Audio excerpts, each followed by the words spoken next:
بسم اللہ الرحمن الرحیم۔ اللہ کا کرم ہے، آج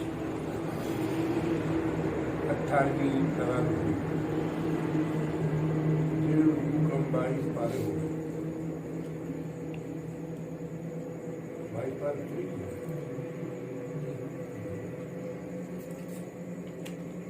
سورہ احزاب کے آخری 6 رکوع، سورہ سبا اور سورہ فاطر، اس طرح 17 رکوع پڑھے گئے۔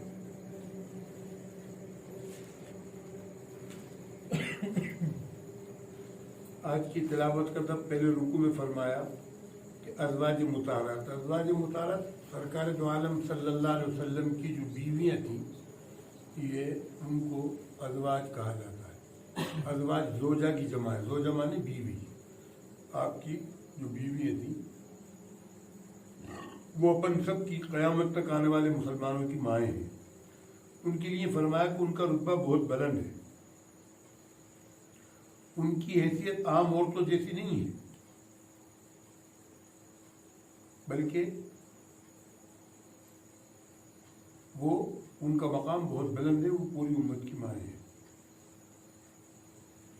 پھر ایک حکم دیا گیا کہ عورتیں جو ہیں وہ غیر مردوں سے نازک لہجے میں بات نہ کریں۔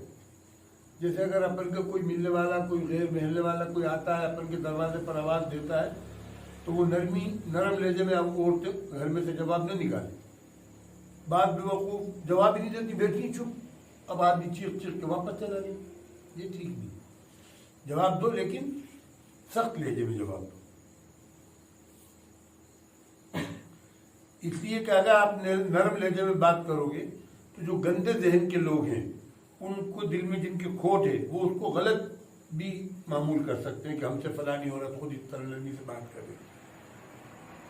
ایک زندگی بھر قیامت تک آنے والا قانون بتایا گیا۔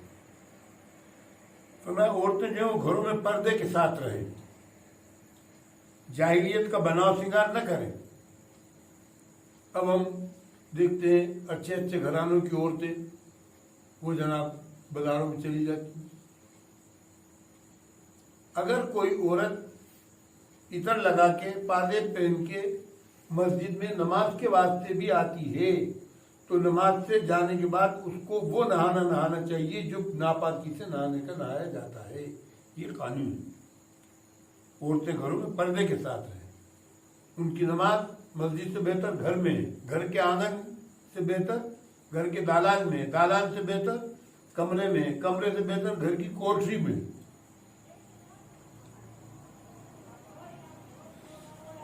نمازوں کا اہتمام کریں، اللہ رسول کی فرمانبرداری کریں، نبی کے گھرانے کے لیے اللہ کا فیصلہ ہر طرح کی پاکیزگی کا ہے، اور حکمت سے بھری اللہ کی آیتوں کا چرچا اپنے گھروں میں جاری رکھو۔ دوسرے رکوع میں ایمان والے مرد اور ایمان والی عورتوں کی صفات، اللہ اور اس کے رسول کے فیصلے کے بعد کسی کو اپنا اختیار باقی نہیں رہتا۔ پھر لےپالک کی متعلقہ بیوی سے نکاح کا جواز، اگر کسی نے کسی کو بیٹا بنا لیا اور اس نے شادی کروا دی، اس نے بیٹا بنا لیا، وہ بیٹا مر گیا، وہ بیٹا اگر مر گیا تو اب ایسا نہیں ہے کہ وہ اپنی سگی بہو کی طرح ہوگی کہ اپن کی زندگی بھر کے لیے آرام ہے، اس سے ہم چاہیں تو شادی کر سکتے ہیں۔ عام طور پر ایسا کرتے نہیں، حیا کے خلاف سمجھتے ہیں، لیکن شرعاً جائز ہے۔ فرمایا نبی کریم صلی اللہ علیہ وسلم خاتم النبیین ہیں، آپ کی ذات والا صفات پر نبوت کا دروازہ بند ہو گیا۔ فرمایا اس نعمت کا شکریہ یہ ہے کہ تم اللہ کو کثرت سے یاد کرو، تم پر اپنی مہربانی کے دروازے کھول دے گا۔ رسول پاک صلی اللہ علیہ وسلم کی خوبیاں اور کمالات اور خصوصیات و بعض خانگی اور ازدواجی مسائل کا ذکر ہے۔ معاشرتی مسائل بھی بیان کیے گئے کہ بلا اجازت کسی کے گھر دعوت میں مت جاؤ، بغیر اجازت دعوت میں اگر کوئی اپن کو بلاتا تو جاؤ، بن بلائے ہم مقامت بنو۔ ہاں اگر تعلقات ایسے ہیں کہ جس کے یہاں اپن جا رہے ہیں وہ اپن کے آنے سے خوش ہوگا تو اس کے یہاں چلے جاؤ، لیکن ایک قانون یہ بتایا کہ جب تک تمہیں بلایا نہیں گیا ہے تم کسی کے یہاں بلا اجازت اس کی دعوت میں مت جاؤ۔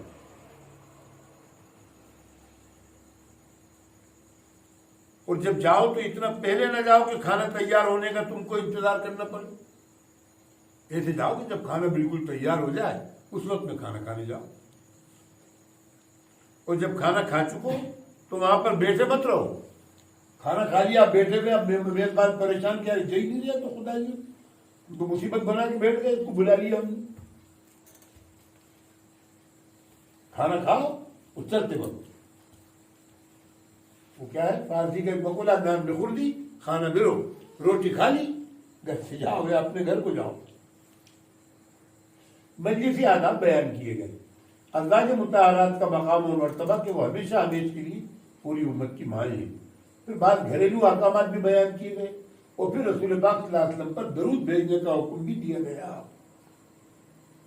اللہ خود اللہ کے نبی پر درود بھیجتا ہے، اس لیے جب بھی آپ کا نام آئے تو آپ پر درود بھیجو. جو لوگ اللہ رسول کو تکلیف پہنچاتے ہیں ان پر دنیا اور آخرت میں لعنت ہے. اور کسی بے گناہ پر تہمت بھی مت لگاؤ، اس کا بہت برا انجام ہے. فرمایا کہ عورتیں باہر نکلتے وقت پردہ کریں. نفاق اور دل کے مریضوں کو آج کل کا پردہ نہیں کہ برقع ایسا ہو رہا ہے کہ پورا بدن ہی دکھ رہا ہے، اس میں بس معلوم ہوتا ہے کھول بند رکھا ہے. پردہ ہو باقاعدہ. کسی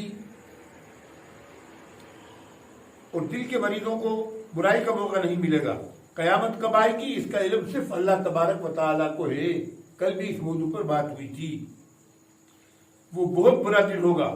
کافر مجرم اپنا انجام بد دیکھ کر کہیں گے کاش ہم نے اللہ اس کے رسول کی بات مان لی ہوتی. وہ اپنے بڑوں کی شکایت کریں گے، پروردگار یہی ہماری گمراہی کا سبب بنے تھے، ان کو دگنا عذاب دے. فرمایا ایمان والو دیکھو تم ان لوگوں کی طرح نہ ہو جانا جنہوں نے حضرت موسیٰ کو تکلیف پہنچائی تھی. اللہ سے ڈرو، سیدھی بات رکھو. اللہ رسول کا فرمانبردار کامیاب ہے جو بار امانت اٹھانے کی طاقت، بلند اور آسمان، مضبوط زمین، سر بر فلک پہاڑوں میں نہ تھی، وہ انسان نے اپنے کمزوروں پر بندوں پر اٹھا لیا. اس امانت کے حساب کے دن انسانوں کے اعمال کا نتیجہ الگ الگ ظاہر ہوگا. پھر سورہ فاطر کے پہلے رکوع میں فرمایا سب تعریف اللہ کے لیے ہے. اس نے آسمان و زمین کو بغیر کسی نمونے کے پیدا فرمایا.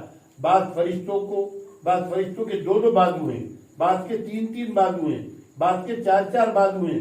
اللہ جسے اپنی رحمت سے نوازے اسے کون محروم کر سکتا ہے. اور جب وہ محروم کر دے تو اس کو کہیں بھی پناہ نہیں ملے گی، کہیں بھی کچھ نہیں ملے گا. بس دنیا پر فریفتہ مت ہو. دنیا پر فریفتہ ہوگا شیطان کی پیروی نہ کرو، وہ تمہارا دشمن ہے، تم بھی اس کو اپنا دشمن سمجھو.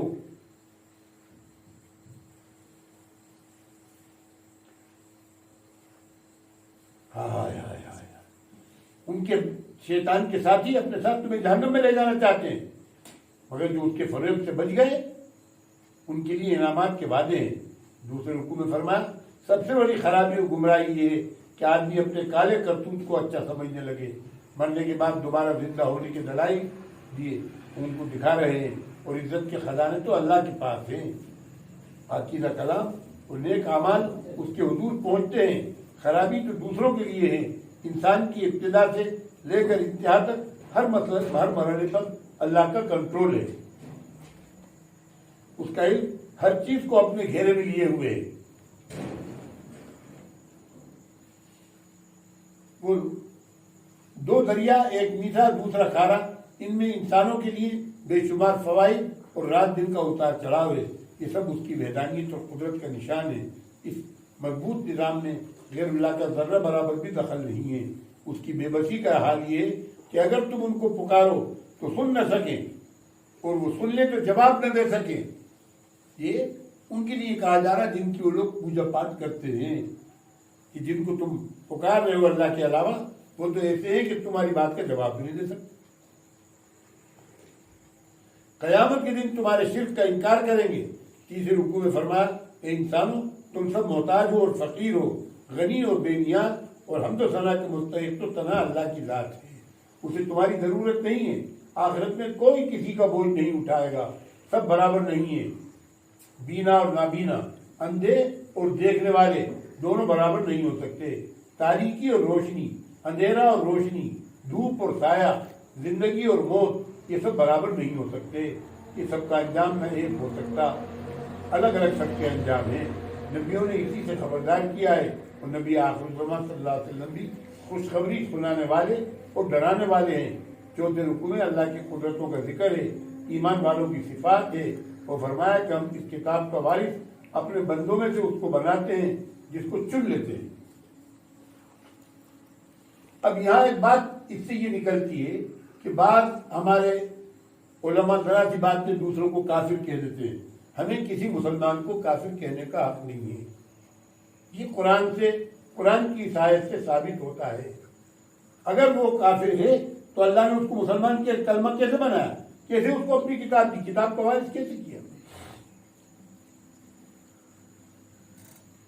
فرمایا ہم اپنے بندوں میں سے اپنی کتاب کا وارث اس کو بناتے ہیں جس کو چن لیتے ہیں۔ اللہ نے تو اس کو چن لیا اور آپ اسے کافر کہہ رہے ہو، یہ کیسے کہہ دیا؟ آخرت میں اس کو کیا ملے گا؟ اس کے منکر جہنم میں کیسے چیخیں گے، چلائیں گے، مگر چھٹکارا نہیں پائیں گے۔